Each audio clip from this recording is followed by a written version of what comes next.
and that's 100%. No, make that 1,000% that we support Occupy New Hampshire. All right.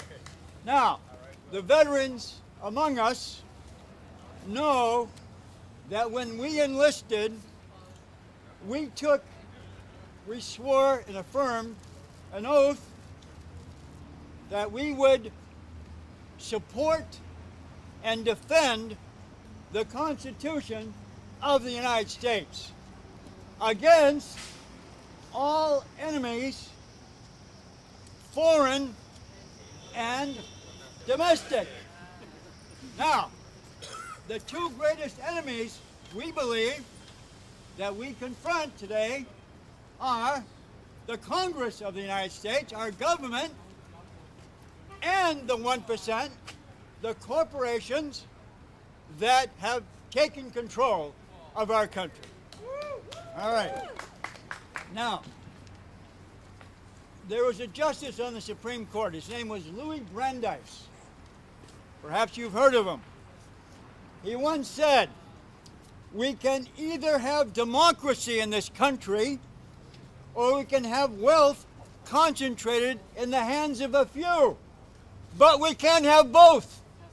And he was right. All right. Now, I'm going to slip in a quote here from Dr. Martin Luther King Jr. And I'll bet most of you have never heard this before, because the textbooks and even the dedication of that new memorial in D.C. have basically, and no pun intended, whitewashed Dr. King.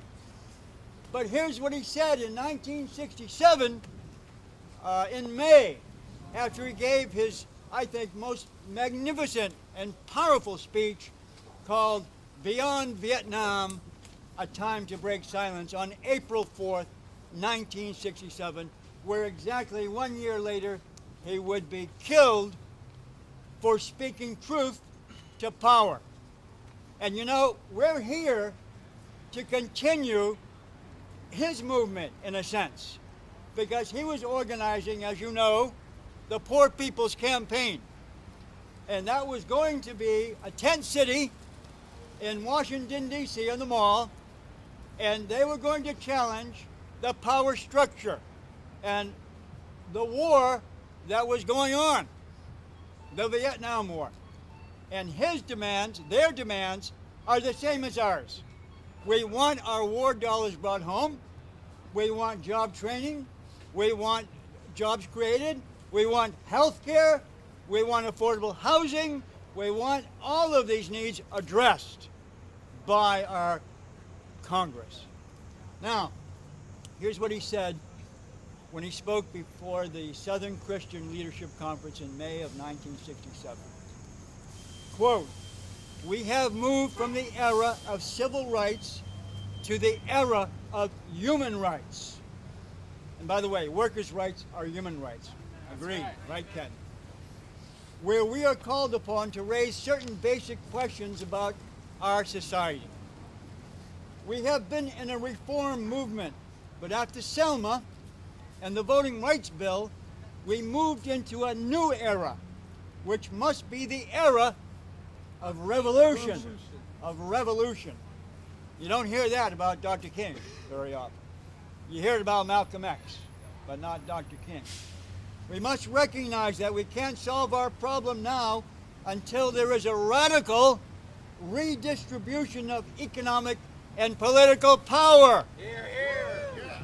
All right. This means a revolution of values and other things.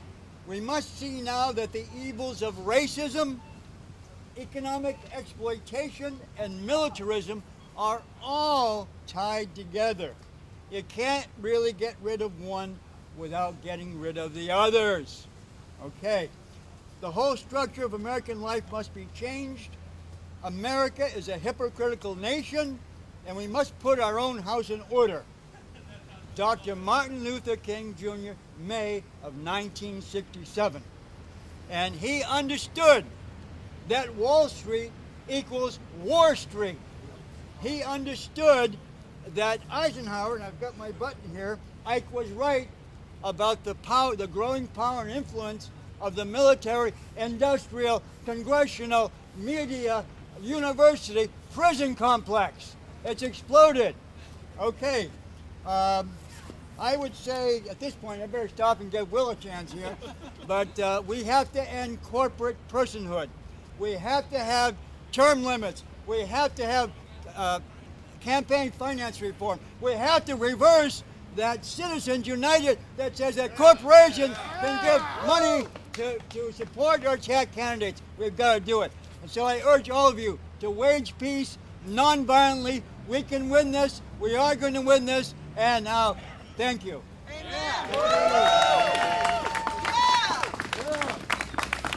I'm tempted to just say what he said. I'm Will Hopkins. I'm on the National Board of Vets for Peace. I'm the director of New Hampshire Peace Action. And I served in Iraq as an infantryman in 2004 and 2005. It was an experience that shaped me and left me needing to change this system. Seeing the very worst that this system has to offer the world made me pretty insistent that I need to be doing everything in my power to change that. And so that's why I'm here. That's why I do this work. Why I believe in it. Shortly after I got involved in the peace movement, I was known to go to rallies and to chant that peace rallies sometimes do. Occupation is a crime, from Iraq to Palestine. I believed in that chant, but now I'm kind of warming up to occupation a little bit. This isn't so bad. This isn't like military occupation. I'm enjoying this. I can't believe how beautiful it is to see occupations all over this country. See people standing up and saying no. There's this especially if you watch the mainstream media, which I don't recommend any of you do for any reason. You'll hear these stories like, what are they there for? What's their message? And it's tough to talk to somebody who asks that question because they assume that you can compress what you're thinking and what you're feeling and your entire political stance and what's wrong with the system in 3 words in a simple sound bite. You can say hope and change, or you can say you can put it in 2 or 3 words and make that make sense. But what the problem is, and what we're doing out here, is a lot bigger than can be explained in 2 or 3 words. And what the problem is that we have politicians who are on the payroll. Essentially, they can't get elected. They can't be taken seriously unless they go to all of their big corporate donors and convince them that they're going to be good for their business. It's not that there aren't good people who want to run for office. It's that you can't get elected to office unless you accept that you have to be corrupt, that you have to bend to the wills and the whims of the people who finance elections. And the problem with that system is that it means that we have government in the interest of the people who control wealth and power. And that doesn't help us. It does not help the people, and that's why we see this huge wealth disparity, where we've got the haves distancing themselves and shrinking away from the have-nots, and it's a problem that doesn't have a simple solution. They say, what do you think it's going to do to just go out and stay out in the world for a few weeks? What's that going to do? What's going to start something? I don't think any of us knew what Occupy was going to do. When I heard that Adbusters was doing an occupation in New York, I was like, whatever. And look, here we are in New Hampshire. There they are in there they are in Oakland. There they are in Canada and Honolulu in Australia, all over the world. People are standing up and they're saying, Occupy, stand up. Show that you believe that this system can be changed, because sometimes people say, how will we ever get rid of this power structure? They control our media, they control the taxes, they control who gets elected to office.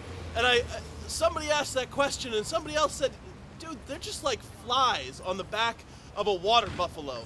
All we have to do is stand up and shake as one, and they're gone. You know, we control the means of production. We are the people. They're not. How are we going to change the world?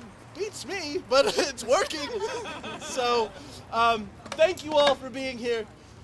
Know that we the veterans believe in what you're doing, that we want to protect this movement and foster it, that I'm honored to be one of you, and this is where you serve, and this is where I'm serving. People say thank you for your service. This is service. Good night, sir. Good night, sir.